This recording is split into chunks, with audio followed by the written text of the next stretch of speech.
이 자신도 의심합니다. 저 사람은 왜 저렇게 행동할까? 야, 과연 이 일이 잘 될 수 있을까? 혹은 내가 가는 이 길이 맞나? 이런 우리의 의심하는 모습이 이 일상생활뿐만 아니라 이 신앙생활에서도 많이 일어납니다. 그래서 어떤 이들은 이 의심하는 것 자체가 불신앙이라고 생각하면서 의심은 막아야 돼, 의심은 뿌리 뽑아야 돼 라고 하며 그냥 믿어, 아멘 아멘 믿습니다 하면서 그 의심 자체를 덮으려고 합니다. 하지만 내 삶 속에서 정말로 힘들고 어려울 때 우리는 하나님의 존재마저 의심하기도 합니다. 정말 하나님이 계신 걸까? 왜 내 기도에는 응답이 없는 걸까? 내 기도를 하나님이 들으시기는 하는 걸까? 이런 질문을 하면서 신앙적 회의감을 가질 때 우리는 시험 들었다 이렇게 생각하기도 하고요. 또는 믿음으로 굉장히 약한 상태다라고 고백하고 있습니다. 그리고는 그런 사람들이 우리 주변에 있다면 그렇게 의심하지 말고 너네 시험 들지 말고 힘내 잘 될 거야 하면서 위로하기도 하죠. 그런데 이런 질문들은 우리의 믿음에서 또 우리 일상생활에서 부끄러운 질문들이 아닙니다. 하나님은 이런 질문 속에서 우리를 부르시고 우리를 만나 주십니다. 의심은 어쩌면 인간이 가질 수 있는 가장 솔직한 감정이 아닐까 모릅니다. 확신보다는 좀 더 인간답고 그리고 믿음보다는 조금 더 솔직한 마음이죠. 우리는 종종 의심을 죄처럼 여기고 그렇게 의심을 뿌리쳐 뽑으려고 하지만 하나님은 반대로 의심을 통해서 우리를 깨우쳐 주시고 우리에게 말씀하여 주십니다. 그렇기 때문에 의심은 믿음이 없거나 시험 들었거나 신앙생활을 잘못해서 생기는 질문이 아니라 바로 믿음을 향한 출발선입니다. 오늘 말씀 속에 나다나엘은 그 출발선 위에 있었습니다. 그는 마치 이 출발선에 대기하고 있는 운동선수처럼 이 출발 신호, 이 신호를 기다리고 있는 사람과 같았습니다. 그렇기 때문에 그 의심이 확신으로 바뀔 때 그는 믿음으로 달려갈 수 있었던 것입니다. 그래서 예수님은 그를 정죄하지 않으시고 그 마음을 알아주시고 위로하십니다. 오늘 우리에게도 이 말씀을 통해서 하나님의 부르심과 또한 위로하심이 있기를 간절히 소망합니다. 우리 믿음의 반대는 무관심입니다. 예수님께서 제자들을 부르실 때 빌립을 먼저 부르시고 그리고 빌립이 나다나엘에게 전하기 위해서 떠났습니다. 그리고 나다나엘을 만났을 때 나다나엘이 아주 유명한 명대사를 날리죠. 나사렛에서 무슨 선한 것이 나겠느냐, 이 명대사를 날립니다. 나다나엘이 왜 빌립에게 이렇게 말했을까요? 왜냐하면 유대인들이 기다리던 이 메시아는 바로 다윗의 성읍 베들레헴에서 나와야 한다라고 믿었기 때문입니다. 하지만 예수님이 나사렛 출신이라고 하는데 그분이 메시아라는 말을 들으니까 나사렛에서 어떻게 메시아가 나올 수 있느냐라고 질문을 한 것이죠. 그런데 이 말의 억양을 오묘하게 해석하면 굉장히 냉소적인 태도로서 거부 반응으로 우리가 느낄 수 있습니다. 에이, 나사렛에서 무슨 선한 것이 나겠느냐. 그런데 이 본문을 깊이 묵상하다 보면 이 나다나엘이 냉소적인 거부하는 그런 태도로서 이 말을 한 것이 아니라 바로 나다나엘의 감정을 실어서 이야기하면 제가 이렇게 할 수 있습니다. 제가 연기는 잘 못하지만 한번 상상해서 이 감정을 한번 들어보십시오. 에휴, 나사렛? 거기서 무슨 선한 것이 나겠어? 이 나다나엘의 반응은 나사렛에서 어떻게 무슨 선한 것이 나겠느냐 하는 냉소적인 거부와 비판이 아니라 나다나엘의 반응은 바로 낙심의 언어였습니다. 그는 신학적인 반박을 위해서 이 질문을 한 것이 아닙니다. 그는 자신의 기대와 소망이 무너진 그 낙심에 의해서 이렇게 하소연한 것이죠.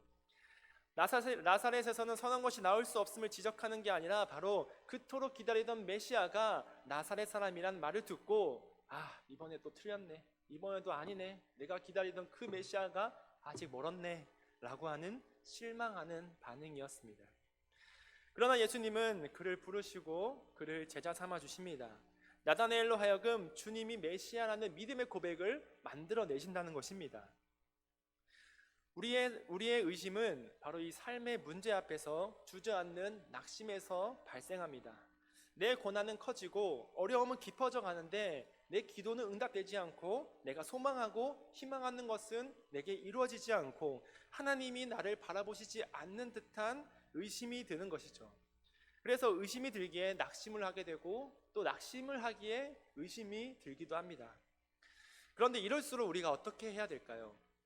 우리는 그럼에도 불구하고 매일매일 하나님 앞에 나와서 재단을 쌓고 기도하면서 그 문제가 해결되도록 열심히 살아가야 한다는 것입니다.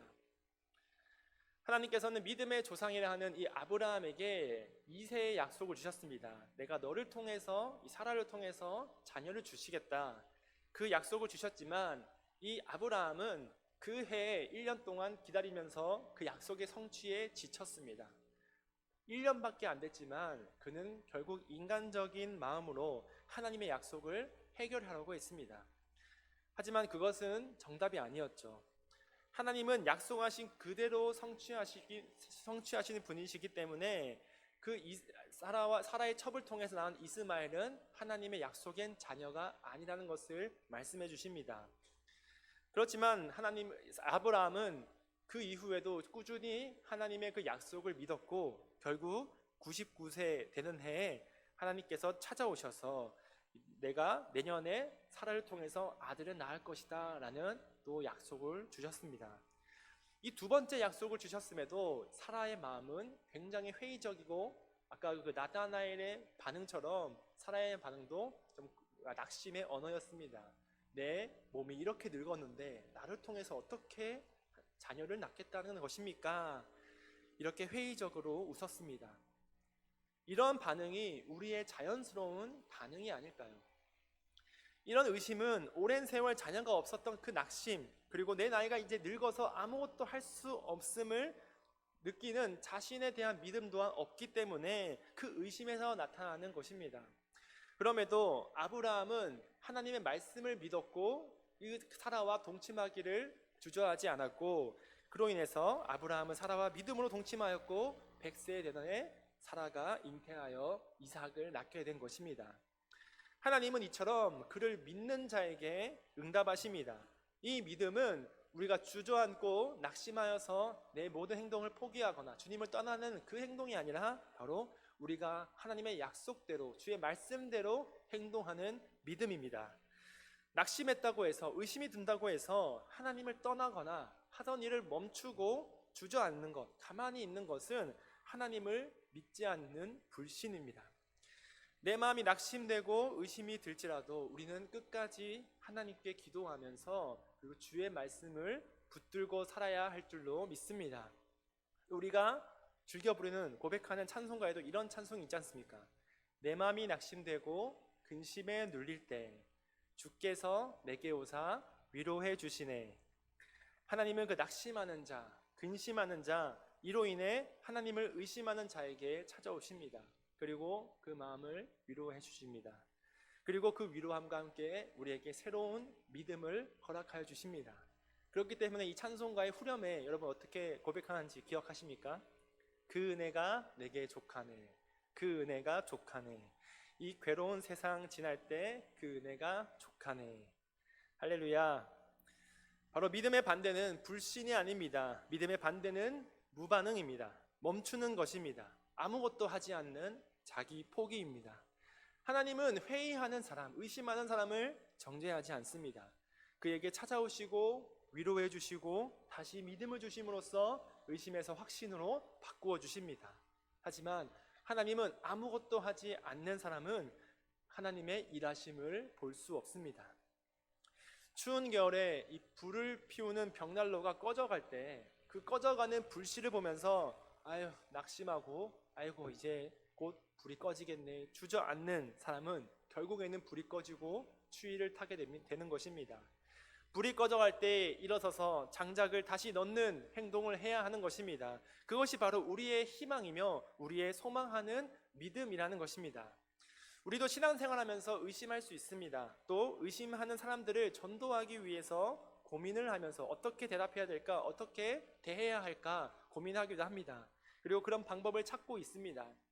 확실한 것은 하나님은 그런 자에게 찾아오시고 그런 자에게 해답을 주신다는 것입니다.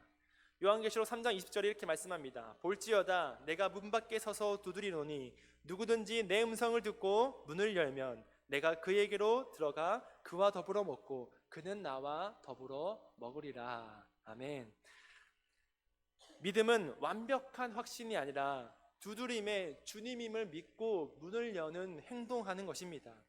낙심되어 의심될 때 포기하지 않고 주님의 음성에 귀 기울이며 문을 여는 희망의 믿음을 가지는 우리 도일교회 모든 성도님들 되시길 간절히 바랍니다.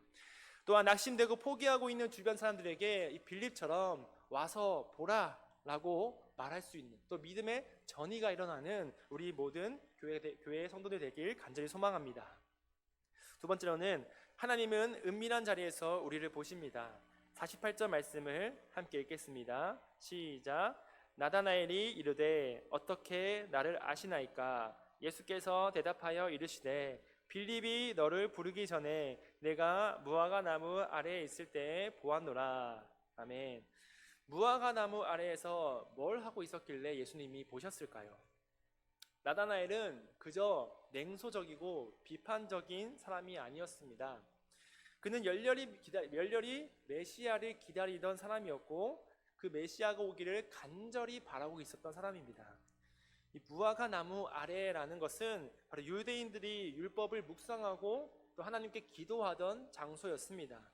그래서 나다나엘은 무화과 나무 아래에서 율법을 묵상하면서 오실 메시아를 간절히 바라면서 기도하고 있었던 것입니다. 그렇기 때문에 빌립이 선지자가 기록한 그분 바로 네가 방금까지 읽고 발해온 그분이 오셨어 라는 그 말을 듣고 신이 나서 다가갔지만 그분이 요셉의 아들 나사렛 예수라는 말을 듣고 급히 실망했던 것이죠. 하지만 예수님은 나다나엘의 묵상과 기도하는 마음을 잘 알고 계셨습니다. 그가 그토록 바라던 분이 자신이었음을 아셨기 때문에 나다나엘을 부르시고 그리고 네가 찾는 자가 바로 나다라고 하면서 그 나다나엘에게 자신을 소개해 주신 것입니다. 하나님은 우리가 은밀하게 기도하며 말씀을 묵상하는 모습을 보고 계십니다. 하나님은 우리의 조용한 기도 그리고 작은 한숨까지도 들으시면서 아무도 모르게 눈물을 흘리던 그 자리도 기억하십니다. 그렇기 때문에 예수님께서는 우리에게 이렇게 부르시는 것이죠. 내가 너를 중고등부실에 있을 때 보았노라. 내가 너를 혼자 방 안에 있을 때 보았노라. 내가 너를 혼자 묵상하던 그 자리, 그 기도하던 그 자리에서 보았노라 라고 우리에게 말씀하신다는 것입니다. 그리고 우리를 그렇게 부르신다는 것이죠. 예수님은 요란한 곳 사람들 앞에서 자신의 기도와 말씀을 읽는 외식하는 믿음을 경계하시지만 혼자 간절히 기도하고 하나님께 눈물 흘리는 그 슬픔과 눈물을 보시면서 우리에게 찾아오시고 우리의 마음을 만져주신다는 것입니다. 우리의 눈물 닦아주시며 우리의 슬픔과 의심이 기쁨과 확신으로 바꾸어 주시는 분이십니다. 열왕기상 19장에 보시면 이 엘리야가 하나님의 말씀을 듣는 장면이 나타납니다. 위대하고 전능하신 하나님이시기 때문에 엘리야도 하나님의 임재가 이 크고 화려한 이펙트와 함께 우장창창 나타나실 줄 믿고 있었어요. 그리고 그렇게 기대하고 있었습니다.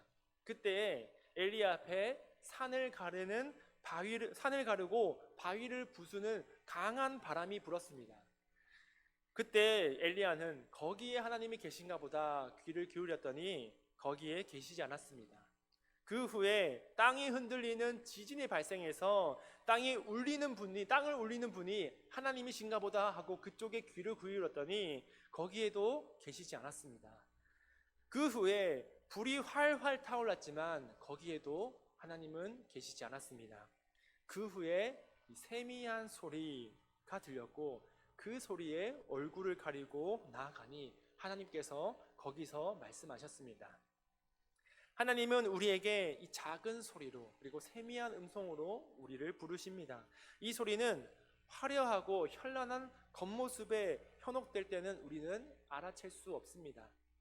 그는 모든 것이 잠잠해지고 난 뒤에 조용하게 우리를 부르신다는 것입니다.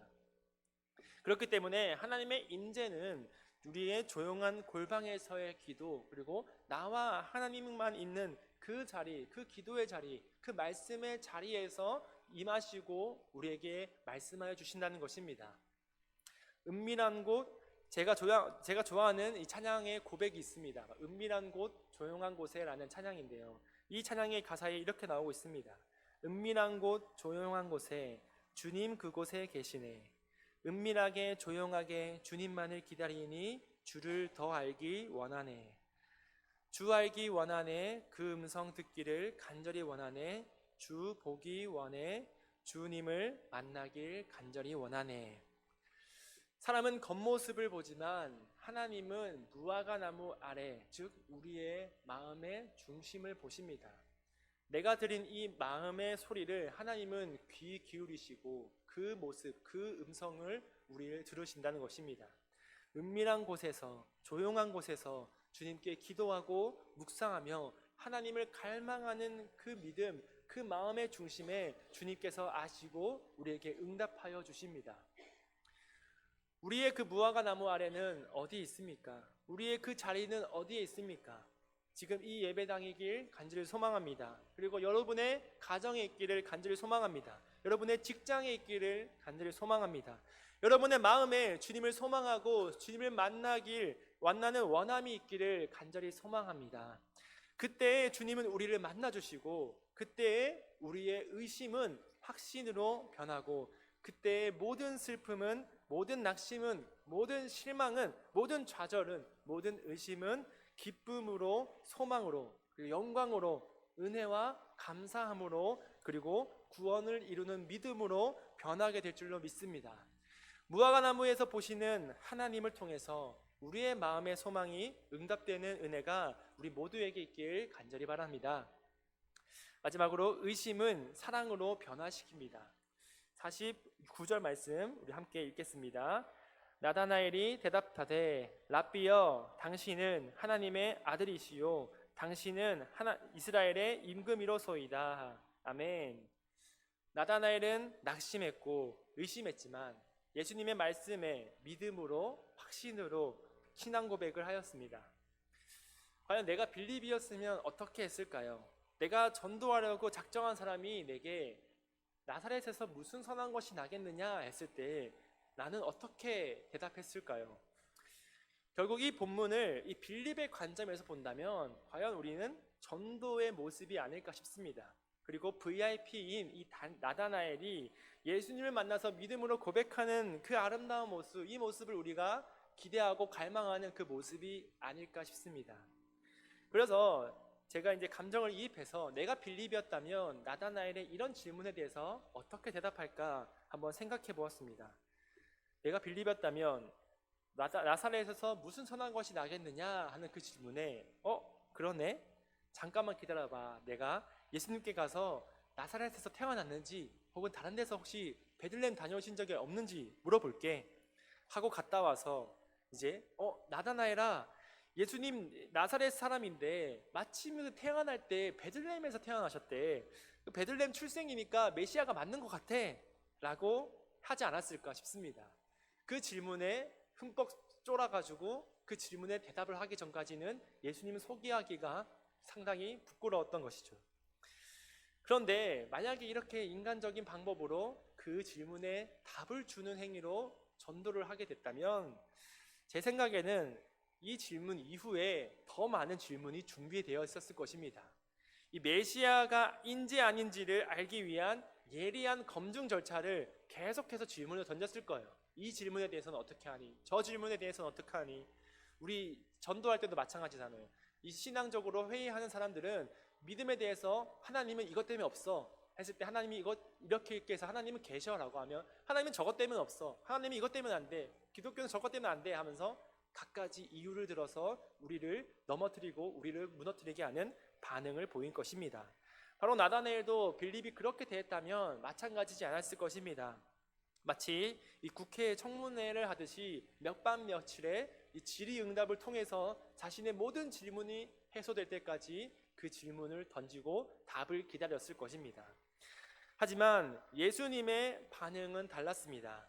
예수님은 그런 의심과 마음을 품고 온 이 나다나엘을 먼저 알아보시고 그가 참 이스라엘이며 그 마음을 먼저 알아주셨습니다. 그리고 나다나엘이 나를 어찌 아십니까? 했을 때 예수님은 네가 무화과 나무 아래에 있을 때부터 내가 널 보았다 라며 그의 기도, 무화과 나무 아래에서 그토록 찾고 기다리던 메시아가 바로 이분이라는 믿음을 주셨던 것입니다. 나다나엘은 설득과 논리로 변화된 것이 아닙니다. 복음은 설득과 논리로 전해지지 않습니다. 이해는 시킬 수 있지만 그 마음을 변화시키기는 못합니다. 그를 변화시킬 수 있었던 것은 바로 예수님의 사랑이었습니다.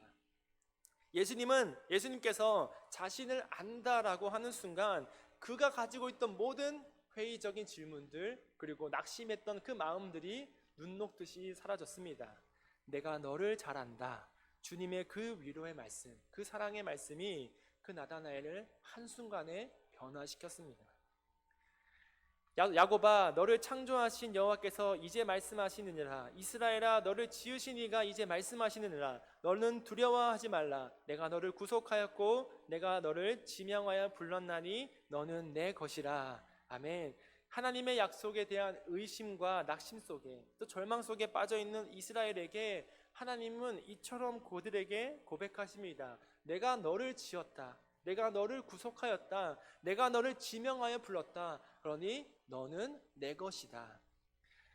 하나님께서는 이 회의하는 자, 낙심하는 자, 의심하는 자를 논리적으로 이해시키지 않습니다. 그 의심하는 자에게 의심의 해답을 주시기보다 먼저 그 아픈 마음을 어루만져 주시고 사랑으로 껴안아 주십니다. 부모님이 마치 날 사랑하지 않는 것 같아 하면서 울면서 토라진 그 아이에게 논리적으로 내가 너를 사랑하는 이유를 갖가지 종목 항목을 따져서 설명하기보다 이 부모님은 먼저 안아주시고 아니야 내가 널 사랑해 하시는 것처럼 지치고 힘든 삶에서 낙심하고 하나님의 약속에 대한 회의를 가진 이들에게 하나님은 사랑으로 안아주시고 그 이름을 불러주신다는 것입니다. 그리고 그때 우리는 변화되며 그때 하나님을 믿음으로 고백할 수 있는 것입니다. 이 사랑과 이 변화가 우리에게도 그리고 우리가 작정한 VIP들에게도 임하기를 간절히 소망합니다. 옛날에 존 뉴턴이라는 사람이 있었습니다. 이 존 뉴턴은 1725년 영국 런던에서 태어났습니다. 그의 어머니는 독실한 그리스도인이었지만 존 뉴턴이 겨우 7살 때 세상을 떠났고 그 이후 그는 아버지를 따라서 이 항해사의 길을 걸었습니다. 10대 후반에서 선원으로 일하면서 거친 바다 생활과 함께 술, 폭력, 욕설, 방탕함에 젖어 살았습니다. 특히 그는 아프리카 노예 무역에 가담해서 그의 손으로 수많은 흑인 노예들을 팔아갔습니다. 그런데 1748년 3월 어느 밤에 이 노예선을 여지없이 몰고 가던 그 뉴턴에게 마치 배의 대서양 한가운데에 큰 폭풍을 맞이하게 됩니다. 그리고 배가 산산조각이 나면서 이 물이 들이치자 그는 평소에 하찮게 여기던 어머니의 신앙을 떠올랐습니다. 그리고 그 순간 그는 이 절망 가운데서 이렇게 외쳤습니다. 주여 저를 불쌍히 여기소서. 그날 밤 그는 자신이 붙잡고 있던 자신의 힘, 자신의 교만, 자신의 폭력, 욕망이 모두 무너져 내리는 것을 경험했습니다. 그리고 그는 회상록에 이렇게 썼습니다. 그날 나는 하나님의 사랑이 가장 깊은 바다까지 내려오신다는 것을 알았다. 그리고 폭풍은 점차 잦아들었고 그는 겨우 살아났습니다. 그 날이 바로 그의 회심의 날이었습니다. 그는 그것을 내가 처음으로 하나님의 은혜를 들은 날이라고 불렀습니다. 그 이후에 그는 완전히 다른 사람으로 변했습니다. 노예 무역을 중단하고 그리고 성경을 공부하면서 자신의 힘으로 독학으로 헬라어와 히브리어를 익혔습니다. 그리고 39세에 영국 성공의 목사로 안수받았습니다. 그는 늘 이렇게 말했습니다. 나는 한때 노예를 팔던 자였으나 지금은 그리스도의 사랑에 사로잡혀 복음을 전하는 자가 되었다. 그의 설교에는 늘 이런 말이 따라붙었습니다. 나는 위대한 죄인이고 그리스도는 위대한 구주이시다. 그의 말년에는 노예제 폐지 운동에 헌신하며 정치가 윌버포스에게 끝까지 싸우라고 권면하면서 이제 노예 해방에, 인류의 구원에 앞장섰습니다. 그리고 그의 간증은 노예제 폐지의 정신적 토대가 되었습니다. 그리고 그는 자신의 삶을 돌아보면서 1772년에 이 유명한 찬송을 작사했습니다. 바로 이 찬송이죠. 나 같은 죄인 살리신 주 은혜 놀라워 잃었던 생명 찾았고 광명을 얻었네. 나는 두 가지를 안다. 하나는 내가 가장 큰 죄인이라는 것, 그리고 다른 하나는 그리스도께서 나를 사랑하신다는 것이다. 이 존 뉴턴의 고백입니다. 나다나엘은 의심했지만 주님은 사랑의 시선으로 그를 만났습니다. 존 뉴턴 역시 하나님을 비웃던 죄인이었지만 그는 폭풍 속에서 하나님의 사랑이 자신을 품으신다는 것을 깨달았습니다. 하나님의 사랑은 우리를 꾸짖지 않습니다. 하나님의 사랑은 우리를 불러내고 변화시키시고 새 인생을 만들어 주십니다. 그래서 그를 노예에 팔던 사람에게서 복음을 전하며 온 세상에 하나님의 은혜를 고백하게 하는 사람으로 바뀌었습니다. 나 같은 죄인 살리신 주님의 은혜에 놀라워. 이 한 줄이 그의 인생의 고백이자 바로 하나님의 사랑이 사람을 변화시키는 증거입니다. 우리에게는 긴 말이 필요 없습니다. 하나님의 사랑이 우리를 만지시고 그리고 우리는 그 사랑으로 느끼고 경험해야 되는 것입니다. 그렇기 때문에 그 사랑을 입은 빌립이 나다나엘의 그 질문에 대해서 논리로 대답하는 것이 아니라 그가 할 수 있는 가장 좋은 말, 그리고 가장 완벽한 말, 와서 보라. 너가 직접 예수님을 만나보면 알아. 이런 말로 예수님을 소개한다는 것이죠. 우리의 예수님의 사랑은 모든 이들을 품으시며 변화시킵니다. 복음의 능력은 누구든지 구원을 얻게 합니다. 그래서 낙심하며 의심하는 우리를 사랑으로 안으시는 예수님을 만나고 또한 그 예수님을 우리 VIP들에게 소개하면서 와서 보라. 참되신 예수님의 사랑을 경험하게 하고 무엇과도 형용할 수 없는 주님의 크신 은혜를 경험하게 하는 그 자리로 부르는 것이 바로 우리의 역할이자 이 빌립이 한 행동이었습니다. 그로 인해서 이 의심하고 있던 나다나엘, 낙심하고 있던 그의 마음이 믿음의 고백으로 변화시키는 하나님의 그 큰 사랑과 은혜를 VIP들에게 전하는 모습이 가득 차는 이 도일교회가 되길 간절히 소망합니다. 말씀을 맺겠습니다. 우리는 문제 앞에 낙심하고 상처로 인해 슬퍼하며 회의적인 마음이 생기기도 합니다. 하나님의 약속을 의심하기도 하며 좌절하기도 합니다. 하지만 그럼에도 우리는 믿음으로 기도하며 하나님의 말씀을 붙잡고 살아가야 합니다. 예수님은 그런 자에게 찾아오십니다. 각자의 무화과 나무 아래로 가십시오. 그곳에서 묵상하며 기도하는 모습을 하나님이 기억하십니다. 하나님은 그곳에 계시며 그곳에서 우리를 만나 주십니다. 의심은 논리로 설득할 수 있는 것이 아닙니다. 바로 사랑으로 변화되는 것입니다. 예수님은 낙심한 우리에게 찾아오시고 우리의 마음을 알아주시고 우리를 사랑으로 안아주십니다. 그리고 우리의 의심을 확신으로 변화시켜 주십니다. 오늘 이곳에서 우리의 낙심과 슬픔이 기쁨과 감사함으로 변화되길 간절히 소망합니다. 하나님에 대한 의심이 확신으로 변화되면서 이 은혜가 우리에게도 그리고 우리가 작정한 VIP들에게도 나타나서 이곳에서 하나님의 사랑을 고백하는 찬양으로 그리고 기도로 가득 채워지기를 간절히 소망합니다. 기도하겠습니다. 하나님 감사합니다. 하나님, 주님께서 우리 낙심하고